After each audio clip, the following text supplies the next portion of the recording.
So let's talk a little bit more about dentures. When you're missing all your teeth, the easiest and most traditional way of restoring that is to give you a set of complete dentures. However, dentures also present a large amount of problems. Most people don't have so much of an issue with the upper denture because there's a good amount of suction due to the palate being there. The main problem people face is with the lower denture because the presence of a tongue makes the denture a lot more mobile, it makes it a lot looser, and when food gets trapped under the denture while you're eating, it can begin to hurt as well. Fortunately, implants are able to help tremendously in that aspect.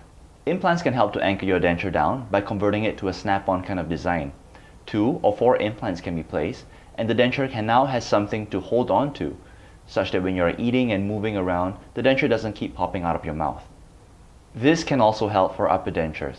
If we have a good number of implants in them, we are able to convert the denture into a U-shaped design without a palate.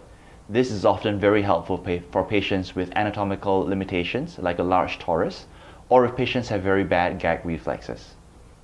The fact that a palate is missing also helps you to be able to taste your food a little bit better because there are small taste buds on the palate which can be blocked by a regular complete denture. To go one step up from a complete denture, the next step is to place enough implants to get us an implant bridge that sits on the implants. In this way, the prosthesis is fully fixed in the mouth and it's the closest we get to regular teeth. If this sounds like what you're facing, feel free to give us a call. Come in for a consultation and we are able to talk to you a little bit more about what your options are and how we can go about giving you the kind of smile that you want.